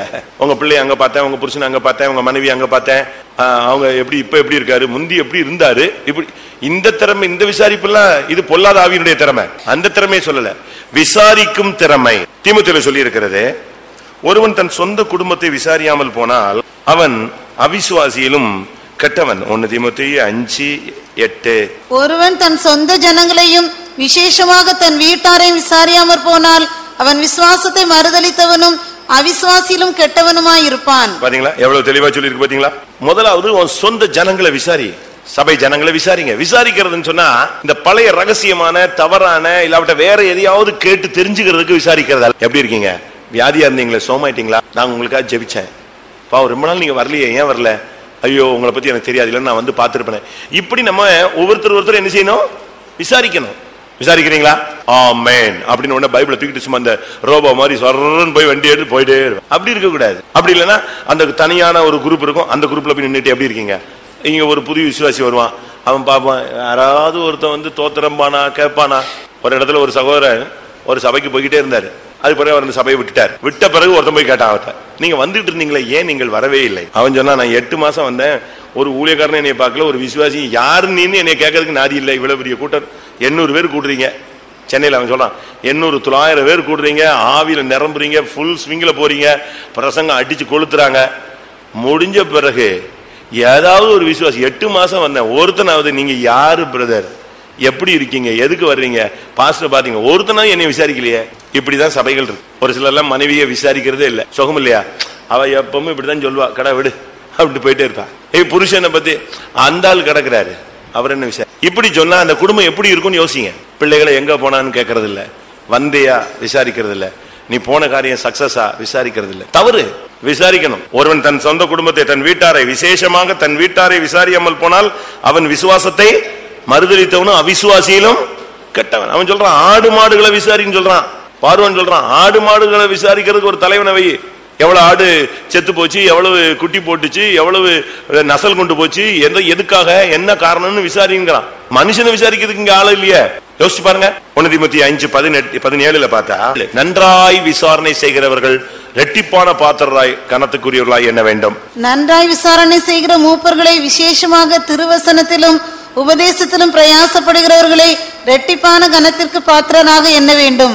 இன்னில இருந்து விசாரிக்கிற திறமையை வாங்குங்க. எப்படி இருக்கீங்க, சுகமா இருக்கீங்களா, நல்லா இருக்கீங்களா, வாங்க உட்காருங்க. ஏன் இன்னைக்கு டல்லா இருக்கீங்க, என்ன விஷயம், ஏன் காலேஜ்ல என்ன பிரச்சனை, வீட்டுல என்ன பிரச்சனை, ஜெபம் பண்ணலாம், நீ அது எப்படி செஞ்சிருக்க கூடாது, நீ இப்படி டீல் பண்ணிருக்கணும், ஏன் இதுக்கு ஏன் துக்கப்படுற. இப்படி நம்ம ஒருத்தர் என்ன செய்யணும். அதுக்கு தான் நம்மளை கர்த்தர் ஒரு குடும்பமா வச்சிருக்கிறார். உலகத்துல நம்ம எல்லாம் நம்ம சபையில கொண்டு வந்து வச்சிருக்கிறாருன்னா, முடிஞ்ச உடனே வியாதியாம அவங்க ஏன் கூட்டத்துக்கு வரல, ஐயோ வியாதியா, நான் உடனே போகணும். மத்தேயு 25:43. அந்நியனாய் இருந்தேன், நீங்கள் என்னை சேர்த்துக் கொள்ளவில்லை, வஸ்திரம் இல்லாதிருந்தேன், நீங்கள் எனக்கு வஸ்திரம் கொடுக்கவில்லை, வியாதியுள்ளவனாயும் காவலில் அடைக்கப்பட்டவனாயும் இருந்தேன், நீங்கள் என்னை விசாரிக்க வரவில்லை. என்னை விசாரிக்க வரவில்லை. அதனால நீங்க எங்க போங்க, பிசாசுக்கும் அவன் தூதனுக்கும் ஆயத்தப்பட்ட இடத்த எரிநரகத்துக்கு போங்கன்னு சொல்றாரு. விசாரிக்கிற தன்மை நமக்கு தேவை. நம்ம தமிழ்நாட்டுல முந்தி பாத்தீங்கன்னு சொன்னா, இப்ப அதெல்லாம் கிடையாது. யாரு வந்தாலும் உடனே என்ன செய்வாங்க, தண்ணியை கொண்டு போய் கொடுப்பாங்க, விசாரிப்பாங்க. வந்த உடனே விசாரிச்சிருவாங்க. சொந்தக்காரங்கன்னா எல்லாரையும், ஏன்னா யாரையாவது கேட்காம விட்டுட்டாங்களான்னு அது ஒரு பிரச்சனை வந்துட்டு எல்லாரையும் கேட்டுருவாங்க, வந்தது போனது எல்லாத்தையும். இப்ப நம்ம அப்படி கேட்கிறோமா, அங்க என்ன எல்லாம் நல்லா தானே இருக்காங்க, இவங்களே சொல்லுவாங்க, அவங்க எல்லாம் நல்லா தானே இருக்காங்க, அவங்களுக்கு என்ன குறை. தவறு. இன்னைக்கு சபையை விசாரிக்கிறதுக்கு ஆட்கள் இல்லை, ஊழியர்களை விசாரிக்க இல்ல ஆள் இல்ல, ஜனங்களை விசாரிக்க ஆள் இல்ல, விசாரிக்கும் திறமை உள்ளவர்கள் இல்ல. இன்னைக்கு அதனாலதான் விசாரிப்பற்ற சீயோனாக மாறிவிட்டது. அதனாலதான் ஒரு மனுஷன் சொல்றான், 142 சங்கீதம் 4 வசனத்தை சொல்றான், என் ஆத்மாவை விசாரிக்கிறதுக்கு ஆளே இல்லை ஆண்டவரே. வலதுபுறமாய் கண்ணோக்கி பாரும், என்னை அறிவார் ஒருவரும் இல்லை, எனக்கு அடைக்கலம் இல்லாமற் போயிற்று, என் ஆத்மாவை விசாரிப்பார் ஒருவரும் இல்லை. ஒருவரும் இல்லை. என் ஆத்மாவை விசாரிக்க ஆள் இல்ல. உண்மையான பிரச்சனையை விசாரிச்சு நம்மளால அதுக்கு பரிகாரம் உண்டு பண்ண முடியாவிட்டாலும், அவன் பட்சமாய் விசாரித்தாலே அவன் இருதயத்தில் உள்ள பாதிப்பான என்ன செஞ்சிடும். வியாதிப்பட்டா உடனே நீங்க போய் பார்க்கணும். உடனே நீங்களே ஒரு ஜட்ஜ்மெண்ட் கொடுத்துடக்கூடாது, இந்த பாவம் செஞ்சா அதனால இது வந்துச்சு சாவட்டுன்னு சொல்லக்கூடாது. இல்ல அவன்கிட்ட போய்கிட்டு நீ போய் பாவத்தை அறிக்கிடுன்னு அவனுக்கு பிரசங்கம் பண்ணக்கூடாது. அவன் எப்படிப்பட்ட துன்மார்க்கனா இருந்தாலும், இயேசு உன்னை நேசிக்கிறார், உனக்கு சுகம் கிடைக்கும், நான் ஜெபிக்கிறேன், கர்த்தர் உன்னை ஆசீர்வதிப்பார், இதுதான் சொல்லணும். அதே மாதிரி எந்த துக்க வீட்டுக்கு போனாலும் நீங்க அவங்களை விசாரிக்கணும். அவங்க துக்கத்துல என்ன செய்யணும், நீங்க கலந்துக்கணும். விருந்து வீட்டுக்கு போவதை பார்க்கலும் துக்க வீட்டுக்கு போவது. நம்ம ஆளுங்க பாருங்க, இப்ப யாராவது செத்துட்டா யாராவது புருஷன் போவாரு, இல்ல மனைவி போய் தலையா காட்டுவாங்க. அது அடக்கிறதுக்கு போக மாட்டாங்க, வந்துட்டோங்கிறதுக்கு அப்படியே காட்டு அப்படியே எந்திரிச்சு வண்டி எடுத்து ஓடியே போயிடுவாங்க. அதே இது கல்யாணம் வீடுனா வருங்க, தான் வீட்டுல இருக்கிற 7 பிள்ளைகளையும் கூப்பிட்டுக்கிட்டு திரும்ப பக்கத்து வீட்டுல நீ வரையா, அந்த கல்யாணம் நல்லா இருக்கும், சாப்பாடு நல்லா இருக்கும், அதையும் சேர்த்து எடுத்துக்கிட்டு இவன் போவான். ஏன்னா கல்யாண வீட்டுல குடும்ப சகிதம்னு எழுதிட்டான்ல, வருகை தரணும்னு. அப்படி அல்ல, விருந்து வீட்டுக்கு போவதை பார்க்கலும் எங்கதான் போகணும்? துக்க வீட்டுக்கு போகணும். அங்க சாட்சி கிடைக்கும். ஒரு மனுஷனுடைய லைஃப் அங்க ரீட் பண்ணுவாங்க. அவனுடைய வாழ்க்கையில எந்த சூழ்நிலையில போனான்னு தெரியும், அவன் எப்படி கத்தரை பத்தி கொண்டான்னு தெரியும். இதெல்லாம் நம்ம பிள்ளைகளுக்கு தெரியணும். நம்முடைய வாழ்க்கையில விசாரிக்கிற ஒரு திறமை வேணும். நம்ம விசாரிக்கிறோமா? ஒருத்தன் கேட்டா உங்களுக்கு எத்தனை பிள்ளைங்க? 4. இல்ல 5 அப்படிங்கிறான். அவனுக்கு தனக்கு எத்தனை பிள்ளைங்கிறது கூட என்ன தெரியல. இப்படி இருந்தா அவன் என்னத்த குடும்பத்தை விசாரிச்சிருப்பான்னு நினைக்கிறீங்க நீங்க? பிள்ளை என்ன படிக்குது? அவன் பையன் என்ன படிக்கிறான்? யார்கிட்ட கேட்கிறாரு? மனைவிட்ட கேட்கிறாரு. அப்ப இவரு சும்மா சம்பாதிக்கிறாரு, காசை கொடுக்கிறாரு. அதுக்கு பிறகு யார் பாத்துக்கணும்? வீடு மேனேஜ்மெண்ட்லாம். அட பிள்ளை என்ன படிக்கிறான்? அவன் படிக்கிறான், என்ன படிக்கிறான், எப்படி படிக்கிறான், அவனுடைய ப்ராக்ரஸ் கார்டை நீ பாக்குறியா? இல்ல ஸ்கூல்லயோ காலேஜ்ல இருந்து ஒரு ரிப்போர்ட் என்ன? ஒண்ணு இல்ல. விசாரிப்பற்ற ஒரு வாழ்க்கைக்கு நாம் வரக்கூடாது. அடுத்ததாக 1 நாளாகமம் 9ஆம் அதிகாரம். நான் கொஞ்சம் திறமைகள் ஒரு 6 திறமையை சொல்லுவேன். 6 7 8 9 சொல்றேன். அதை நீங்க ஆண்டவர்ட்ட கேளுங்க. எனக்கும் தேவை. நான் பிரசங்கம் பண்றேன், பட் எனக்கும் கூட இதுல சில திறமைகள் என்னது தேவை. அந்த திறமைகள்லாம் நமக்கு கிடைச்சிருச்சுன்னு சொன்னா நம்ம அருமையா கர்த்தருக்காக ஷைன் பண்ணலாம். ஊழியமும் நல்லா இருக்கும், ஜீவியமும் நல்லா இருக்கும், வீடும் நல்லா இருக்கும், சபையும் நல்லா இருக்கும். அந்த திறமை இல்லாதனாலதான் அங்கங்க போய் முட்டிக்கிறோம். 1 நாளாகமம் 9:13. அவர்கள் சகோதரரும் தங்கள் பிதாக்களின் வம்ச தலைவரான 1760 பேர் தேவாலயத்துக்கு அடுத்த பணிவிடைக்கு திறமையுள்ளவர்களாய் இருந்தார்கள். தேவாலயத்துக்கு அடுத்த பணிவிடைக்கு திறமை உள்ளவர்கள். கர்த்தருடைய சேவையை செய்யறதுக்கு ஒரு பணிவிடையின் திறமை தேவை. எல்லாருக்கும் பணிவிடைய செயல்பட முடியாது. பணிவிடைய நாவிங்கிறது ஒரு கிஃப்ட். அது இயேசுவுக்குள்ள இருந்த ஒரு திறமை. பணிவிடை. எவ்வளவு பெரிய பணக்காரங்களா இருக்கட்டும், உங்களுக்கு பணிவிடை நாவி தேவை. அது வீட்லயே நீங்க பிராக்டிஸ் பண்ணலாம், உங்க பிள்ளைகளுக்கே பிராக்டிஸ் பண்ணலாம். நான் ஒரு பெரிய பணக்காரனை சந்திச்சேன், நல்ல வசதி. இப்ப கத்திரவன அவரை நல்ல உயரமான அனுபவத்துல நல்ல வசதியில, நல்ல வசதின்னு சொன்னா எப்படி சொல்றது, சென்னையிலேயே அவங்களுக்கு 100 கணக்குல ஏக்கர் இருக்கு, மதுரையில இருக்கு, தூத்துக்குடியில இருக்கு, ஏக்கர் கணக்குல இருக்குங்க, நல்ல வசதி. இப்ப கூட ஒரு சமீபத்தில் கேள்விப்பட்டேன், ஒரு கன்வென்ஷன் ஃபுல்லாவே 18 லட்சம் ரூபாய்க்கு அவரே ஃபுல்லா பொறுப்படுத்தி நடத்தினார். அந்த அளவு வசதிகள் வாய்ப்பு, கத்தருக்காக செய்யக்கூடிய திறமை உள்ள. நான் கூப்பிட்டு நான் பேசினேன், கத்தர் எப்படி உன்னை ஆசீர்வதிச்சாரு, உனக்கு எத்தனை பிள்ளைங்க? என் பையனை நீங்க பாக்கலையா அப்படின்னாரு. என் பையனை நான் எங்க பார்த்தேன்? கூட்டத்துல அந்த பாய் போட்டுட்டு இருந்தா பாத்தீங்களா கூட்டத்துல, நீங்க பாத்திருப்பீங்களா? அதான் என் பையன். அவர் பிள்ளைய எப்படி இன்ட்ரோடியூஸ் பண்றாரு, நம்ம என்ன சொல்லுவோம்? அந்த சோப்பு கார்ல வந்தா பாத்தீங்களா, அப்படிதான் பேசுவோம். அவங்க அப்படித்தான் பிள்ளைகளை வளர்க்குற. எனக்கு தெரியும், காலையில ஃபெய்த்தோம்ல பசங்க ஞாயிற்றுக்கிழமை காலையில வேலை செய்வாங்க. எல்லா சர்ச்சில் உள்ள அவ்வளவு பசங்களும், நான் முந்தி இருந்த சர்ச்சில் ஒரு 15-20 வாலி பசங்க காலையில 5 மணிக்கு ஸ்டார்ட் பண்ணா மாப் போட ஆரம்பிச்சிருவாங்க. பெருமைக்காக சொல்லல, நான் வெளியே வருவேன் 7 மணிக்கு, எனக்கு ஒரு சர்வீஸ், லோக்கல் சர்வீஸ் போகணும், அடுத்த சர்வீஸ்க்கு நான் இங்க வருவேன். வெளியே புறப்பட்டா வெளியே வர்றேன்னு தெரிஞ்சா போதுங்க, ஒருத்தன் அழகாக வண்டியை தொடச்சு வைப்பான். நம்ம எல்லாம் சொல்லல, அவங்களா அப்படி பிராக்டிஸ் பண்ணி வச்சிருக்கான். ஒருத்தன் செருப்பு கழுவி வச்சிருப்பான். நீங்க அந்த பையனை பாத்தீங்கன்னா அவன் சாதாரண ஒரு கூலி தொழிலாளிய பையன் கிடையாது. இதுக்காக சொல்றேன், அவனுக்கு காம்ப்ளெக்ஸே 85 கடை இருக்கு, அவங்களுக்கு லட்சக்கணக்கான வருமானம். ஆனா கரெக்டா வெளியே வந்தா செருப்பு கழுத்தி வச்சுட்டு அப்படி ரெடியா வச்சுட்டு உட்காந்துட்டு இருப்பான். அப்படித்தான் பிராக்டிஸ் கொடுக்குறோம் நம்ம. ஏன்னா வாழ்க்கையில அடுத்து அவன் எந்த பாதையில போவான்னு தெரியாது. தேவாலயத்து பணிவிடைக்கு தக்க என்ன இருக்கு? ஒரே திறமை இருக்கு. நீங்க ஆபீஸ்ல சேர் தூக்கி போடுவீங்க, பியூனா ஒர்க் பண்ணுவீங்க, ஆனா சர்ச்சில் வந்தா ராஜாவாயிருவீங்க. அப்படி ஆகக்கூடாது. நீங்க ஆபீஸ்ல ராஜாவா இருந்தாலும் நீங்க இங்க எப்படி இருக்கணும்? தேவனுடைய வீட்டுல பணிவிடையாக. அதுதான் நம்முடைய, அது ஒரு திறமை, நம்மை தாழ்த்துகிற ஒரு திறமை. ஆண்டோடைய சமூகம், ஆண்டோடைய வீடு, ஆண்டோடைய ஊழியம், ஆண்டோடைய ஜனங்கள், அந்த அளவு நம்மை தாழ்த்துகிறதுக்கு ஒரு பணிவிடை நாவி. இயேசு சொல்றார், நான் பணிவிடைக்காரன். வாசிங்க லூக்கா 22:27. பந்தி இருக்கிறவனோ பணிவிடை செய்கிறவனோ எவன் பெரியவன்? பந்தி இருக்கிறவன் அல்லவா? அப்படி இருந்தும் நான் உங்கள் நடுவிலே பணிவிடைக்காரனை போல் இருக்கிறேன். இயேசு சொல்றார், நான் உங்கள் நடுவிலே நான் எப்படி இருக்கிறேன்? பணிவிடைக்காரனை போல இருக்கிறேன். என்ன பணிவிடை? சீசரில் உட்கார வச்சு துண்டை இடுப்புல கட்டிக்கிட்டு பாத்திரத்துல தண்ணீர் வச்சு காலை என்ன செஞ்சாரு? அவரு கழுவினார். மறுதலிக்கிற பேதுருவுடைய காலை கழுவினார். காட்டி கொடுக்கிற யூதாசனுடைய காலை கழுவினார். பணிவிடைக்காரனை போல இருந்து செஞ்சார். நம்ம அப்படி செய்வோமா? அந்த அளவு நமக்கு பணிவிடை நாவி இருக்கா? நீங்க பணிவிடை ஆவிக்கு இடம் கொடுத்து பாருங்க, கர்த்தர் உங்களை லிஃப்ட் பண்ணுவார். அதான் அந்த கான்செப்டுடைய ரிசல்ட். அதுதான் யாத்திராகமம் 33:11 பாத்தீங்கன்னா யோசுவாவை எப்படி கர்த்தர் கனம் பண்ணார். அவனுடைய ஸ்டார்டிங் ஸ்டேஜ் என்ன? ஒருவன் தன் சிநேகிதனோட பேசுவது போல கர்த்தர் மோசேயோட முகமுகமாய் பேசினார். பின்பு அவன் பாளையத்துக்கு திரும்பினான். நூனின் குமாரனாகி யோசுவா என்னும் அவனுடைய பணிவுடைக்காரனாகி வாலிபன் ஆசரிப்பு கூடாரத்தை விட்டு பிரியாதிருந்தான். இவனுடைய ஸ்டார்டிங் ஸ்டேஜ் என்ன? இவன் வந்து லேவியன் கிடையாது, ஆசாரியன் கிடையாது. மோசேக்கு இவன் யாரு? மோசேக்கு பணிவிடைக்காரன். ஆசிரியர் கூடாரத்திலேயே தான் உட்கார்ந்திருப்பான், அந்த பிரகாரத்திலேயே இருப்பான். ஏன்னா அங்க எல்லாரும் போலாம், அங்கேயே தான் கிடப்பான். அவனுடைய வாலிப பிராயத்துல அங்க இருந்துட்டு மோசே வந்தாருன்னா மோசே கூட போயிடுவான். கடைசியில பாருங்க, மோசையின் பிள்ளை வந்து அந்த போஸ்டிங் வாரிசு உரிமைக்கு போற அந்த ஜனங்களை நடத்தக்கூடிய தகுதிக்கு வரல. யார் தான் வந்தது? வந்தா? இந்த பணிவிடைக்காரனையாக யோசுவா தான் கானானுக்குள்ள ஜனங்களை நடத்தினான். மோசையா கூட நடத்த முடியல. அந்த பெரிய வாக்குத்தத்தம் இவன் மூலமா நிறைவேற்றப்பட்ட. இவன் மூலமா தான் யோர்தானை ரெண்டா பிறக்க வச்சாரு. ஆசாரியர்கிட்ட சொன்னா பெட்டி எடுத்துட்டு இறங்குங்க, ரெண்டா பிளக்குன்னு சொன்னான். அந்த அளவு இவன் வந்ததுக்கு காரணம் இவனுடைய ஸ்டார்டிங் ஸ்டேஜ் என்னது? பணிவிடை. உங்க வீட்லயே பணிவிடை செய்யுங்க. புருஷன் வீட்டுல பணிவிடை வேலை செஞ்சா என்ன தப்பு? மனைவி வீட்டுல பணிவிடை வேலை செஞ்சா தப்பு என்ன தப்பு? வாலிப பிள்ளைங்க பையங்க வீட்டுல பணிவிடை வேலை செஞ்சா என்ன தப்பு? செய்யலாமே. நம்ம வீடு அந்நியன் வீடு இல்ல. யாருடைய வீடு? நம்ம வீடு இல்ல. நான் வீட்டுல ராஜா அப்படி எல்லாம் இருந்துதான் குடும்பத்தை ஒண்ணுமில்லாம ஆக்கிவிட்டாங்க. குடும்பங்கள்லாம் ஆட்டம் கண்டதுக்கு காரணமே இவங்க வீட்டுல யாராயிடுறாங்க? அதிகாரிகளாயிடுறாங்க. தயவு செய்து அந்த லைஃபை விட்டுருங்க. நீங்க பணிவிடைக்காரர்களாக வீட்டுல நம்ம எல்லாருமே ஒண்ணுதான். அந்த லெவலுக்கு தான் நம்ம இறங்கி வரணும். பணிவிடைக்கு திறமை. தேவாலயத்துக்கு அடுத்த பணிவிடைக்கு, கர்த்தருடைய வீட்டுல பணிவிடை பண்றது ஒரு பெரிய ஆசீர்வாதம். பணிவிடை ஊழியங்கிறது அது நமக்கு தேவன் கொடுத்த ஒரு பெரிய ஈவு. அது வந்து எல்லாராலும் செய்ய முடியாது. சர்வீஸ் மைண்ட் இருந்தவங்க தான் செய்ய முடியும். தூதர்களை எபிரேயர் 1:14 படி தூதர்களை அவர் பணிவிடை ஆவிகளாக வைத்தார்.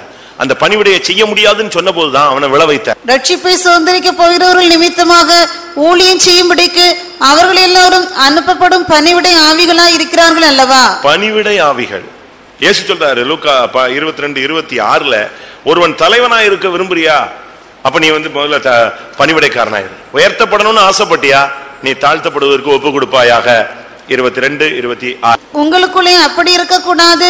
உங்களில் பெரியவன் சிறியவனை போலவும் தலைவன் பணிவிடைக்காரனை போலவும் இருக்க கடவன். இதுதான் தேவனுடைய எதிர்பார்ப்பு. அதனால குடும்பத்துல நம்ம எல்லாருமே நம்ம தாழ்த்தி போறதுல ஒரு தப்பு கிடையாது.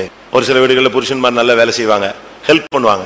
அதை மாமியார் பார்த்துட்டு என் பிள்ளைய வேலை வாங்குறா, என் பிள்ளைய அடிமையாக்கிட்டா, அது என்ன அடிமையாக்கிட்டா இதாகிட்டா, அப்படிலாம் நம்ம பேசக்கூடாது. செய்யட்டும், தப்பே கிடையாது.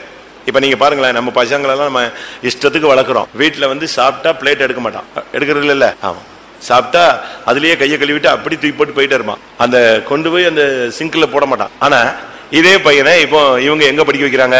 ஹோட்டல் மேனேஜ்மெண்ட் படிக்க வைக்கிறாங்க, இல்லைன்னா கேட்டரிங் படிக்க வைக்கிறாங்க, ஹவுஸ் கீப்பிங் படிக்க வைக்கிறாங்க. வீட்டுல தூங்கி எந்திரிச்சா எதை மடிக்க மாட்டான்? பெட்ஷீட்டை மடிக்க மாட்டாங்க.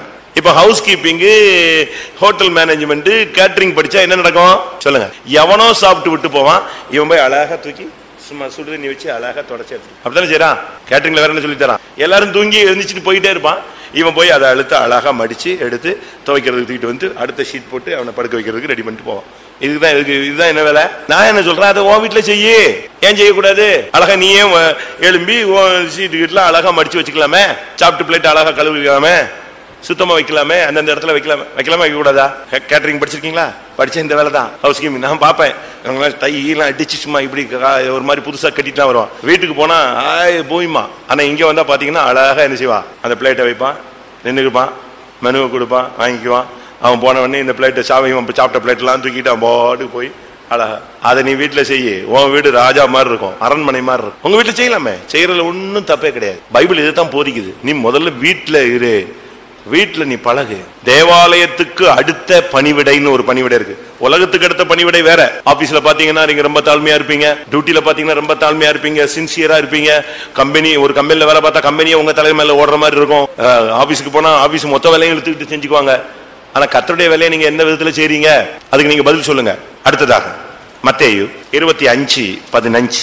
அவனுடைய திறமைக்கு தக்கதாக ஒருவனிடத்தில் 5 தாலந்தும் ஒருவனிடத்தில் 2 தாலந்தும் ஒருவனிடத்தில் 1 தாலந்துமாக கொடுத்து உடனே பிரயாணப்பட்டு போனான்.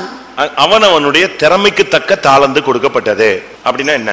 அழைப்புக்கு ஏற்ற தாளந்து. திறமைக்கு ஏற்ற தாளந்துங்கிறது அது உன்னுடைய திறமை. என்னன்னா உனக்கு உன்னுடைய அழைப்பு தான் உன்னுடைய திறமை. உனக்கு உலகத்துல எந்த தகுதி இல்லாட்டாலும் தேவன் உன்னை ஊழியக்காரனா அழைச்சிட்டாரு, இல்ல ஒரு விசுவாசி அழைச்சிட்டாரு, அதுதான் உன் திறமை. எங்களுடைய தகுதி எங்களால் உண்டானதல்ல.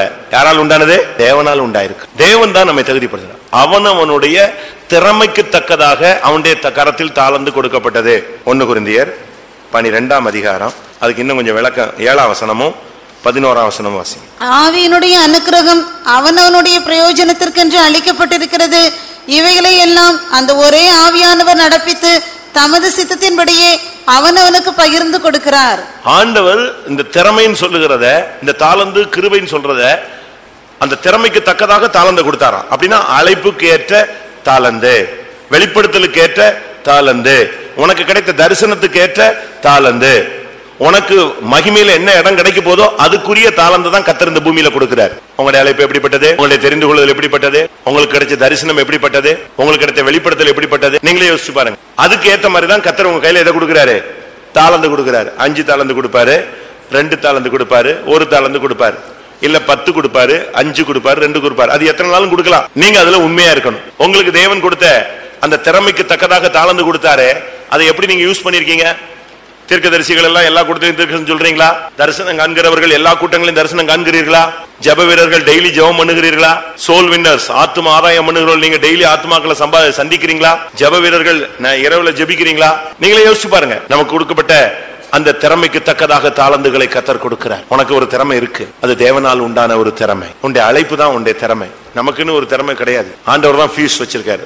எவ்வளோ பெரிய எதுனாலும் என்ன இருக்கு, ஒரு சின்ன ஃபீஸ் அவர் கையில தான் இருக்கு. நம்ம எவ்வளவுதான் சாதுரியமானவர்களா இருந்தாலும் கர்த்தர் தான் நமக்கு திறமைகளை கொடுக்கிறார். அவனவனுக்கு திறமைக்கு தக்கதான தாளந்து, உங்களுடைய அழைப்புக்கு தக்கதாக தாளந்து கொடுக்கப்படும்.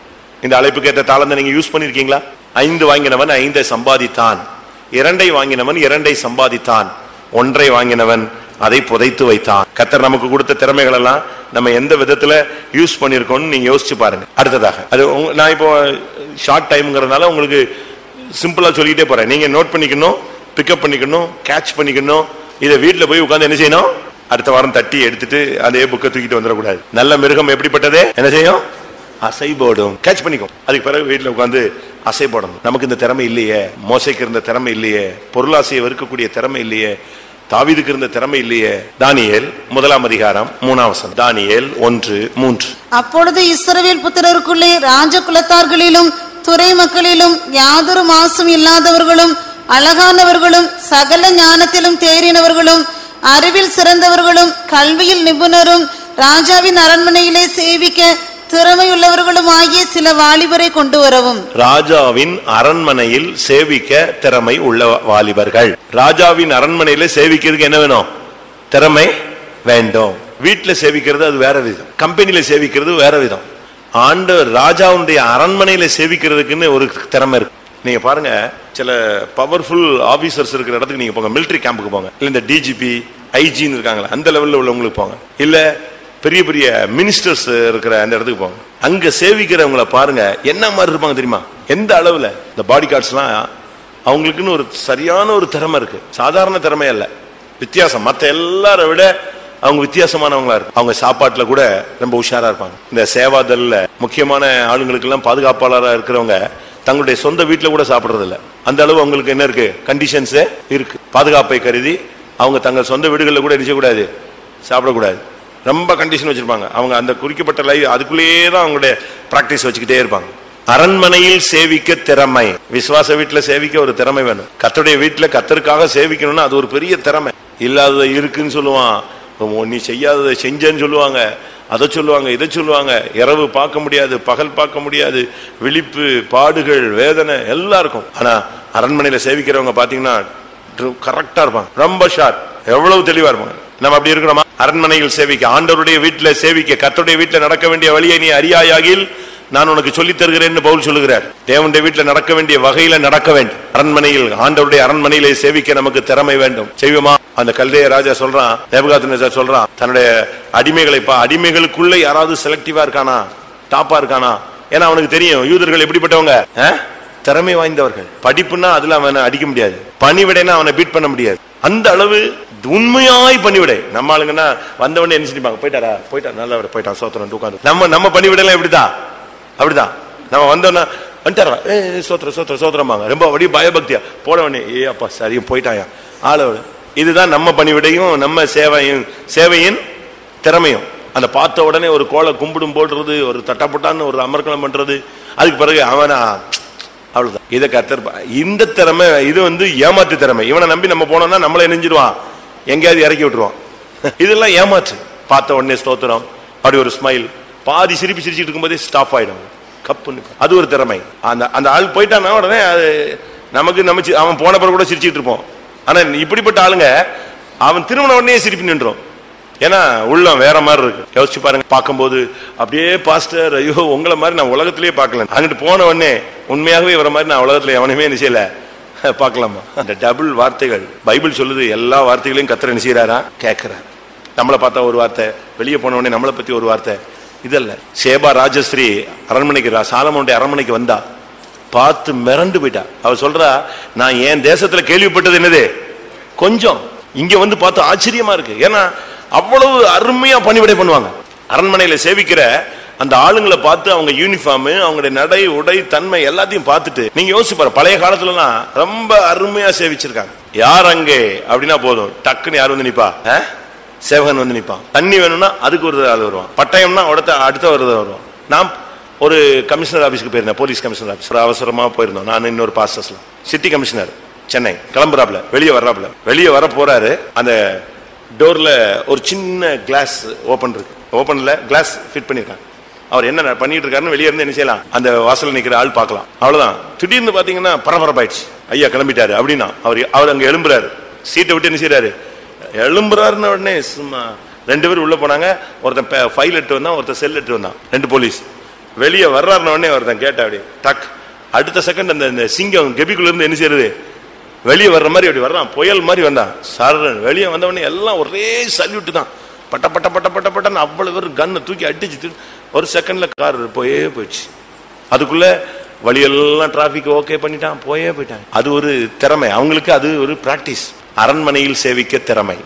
முதல்ல நம்ம வீட்டில் சேவிப்போம், பெய்த்தோம்ல சேவிப்போம். அது பிறகு பரலோக அரண்மனையில போய் கத்தரை அவர் என்ன செய்யலாம். பரலோகத்துல போன உடனே ஒரு சிலர் நினைக்கிறாங்க அப்படியே பெட்ல படுக்க வச்சிருவாரு, படுக்கைகளில் இளைப்பாறுவார்கள். இங்க எல்லாம் ஓடி ஓடி போன உடனே அங்க படுக்க வச்சிருவாரு.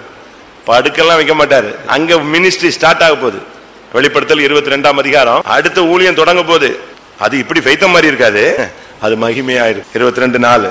அவருடைய ஊழியக்காரர் அவரை சேவித்து அவருடைய முகத்தை தரிசிப்பார்கள். அவருடைய முதலாவது அங்க என்ன இருக்கு, அவருடைய ஊழியக்காரர் அவரை சேவிப்பார்கள். இங்க வந்து அவருடைய முகத்தை பார்ப்போம் பார்ப்போம் பார்ப்போம்னு சேவிக்கிறோம். யாரு முகத்தை பார்ப்போம்? இயேசுவின் முகத்தை பார்ப்போம், பிதாவின் முகத்தை பார்ப்போம்னு சேவிக்கிறோம். அந்த முகத்தை பார்ப்போங்கிற சேவைக்காகவே அன்னகர்களாய் மாறி இருக்கிறோம்.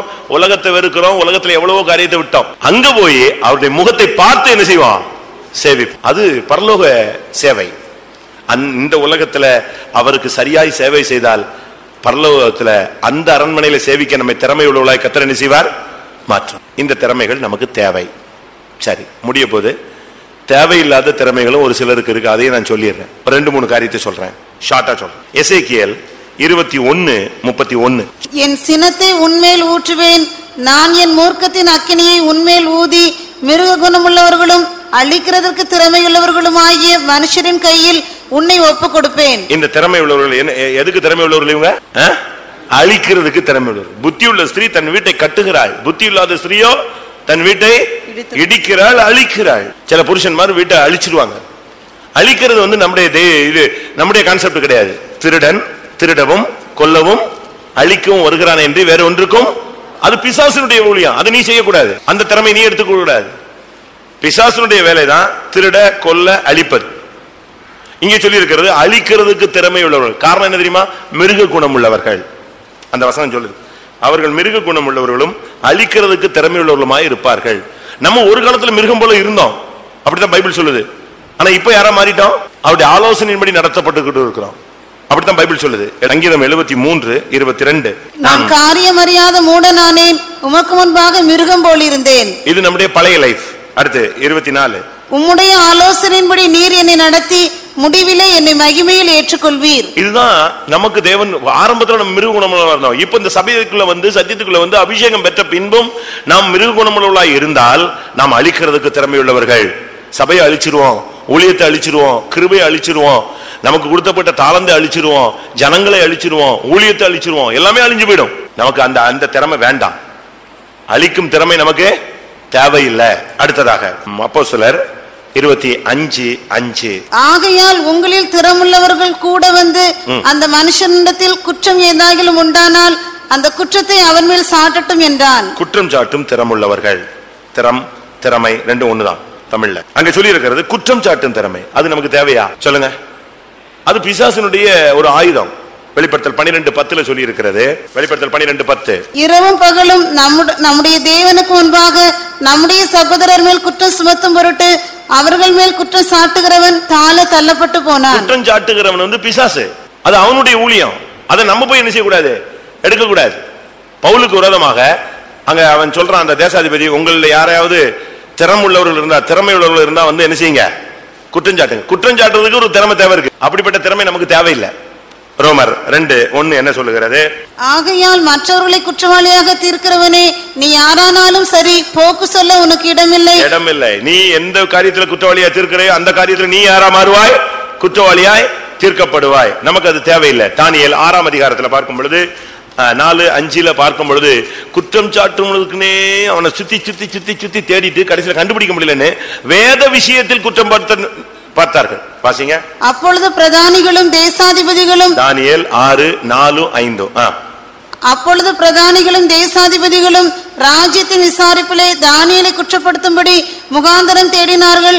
ஆனாலும் ஒரு முகாந்தரத்தையும் குற்றத்தையும் கண்டுபிடிக்க அவர்களால் கூடாதிருந்தது. அவன் உண்மையுள்ளவனாய் இருந்தபடியால் அவன் மேல் சுமத்த யாதொரு குற்றமும் குறைவும் காணப்படவில்லை.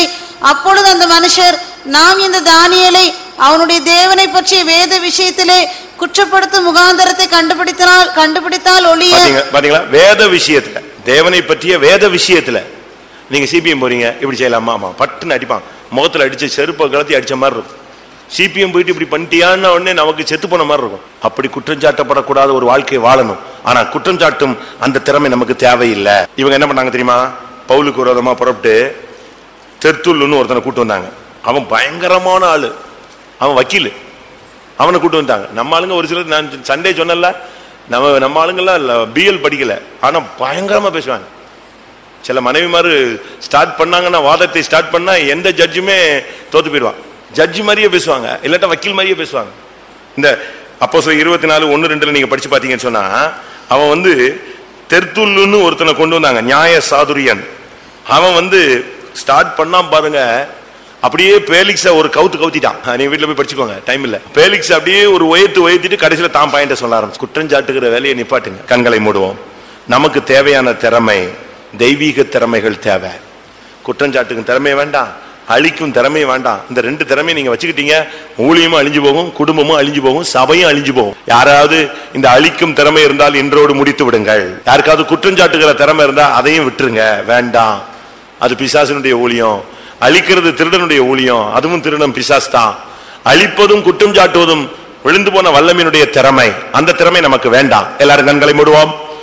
கர்த்தாவே, உம்முடைய அரண்மனையில் சேவிக்க என்னை திறமை உள்ளவனாய் மாற்றும். தெய்வ பயம் என்கிற திறமை எனக்கு தாரும். உண்மையுள்ளவன் என்கிற திறமை எனக்கு தாரும். பொருளாசையை வெறுக்கும் திறமை எனக்கு தாரும். குடும்பத்தை, சபையை நடத்தக்கூடிய ஒரு திறமை தாரும். விசாரிக்கும் திறமை எனக்கு தாரும். பணிவிடைக்கு தக்க திறமையை எனக்கு தாரும். தாளந்துகளை சம்பாதிக்கக்கூடிய திறமை எனக்கு தார். ஆமென். அப்படி தேவைப்பட்டவர் கண்களை மூடி முழங்கால் போடுவோம். 8 திறமைகள் நமக்கு தேவை, 2 திறமைகள் நமக்கு தேவை இல்லை. அழிக்கும் திறமையும் குற்றம் சாட்டும் திறமையும் எனக்கு வேண்டாம் ஆண்டவரே. தேவனுக்கு பயப்படுகிற திறமை எனக்கு தாரும். எல்லாரும் வாயை திறந்து கேளுங்க.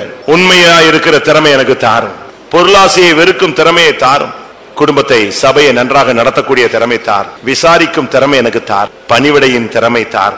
தாளந்துகளை சம்பாதிக்கக்கூடிய திறமை தாரும். உம்முடைய அரண்மனையில் சேவிக்க திறமை தாரும். ஒரு நிமிஷம் கேளுங்க, ஒரே ஒரு நிமிஷம்.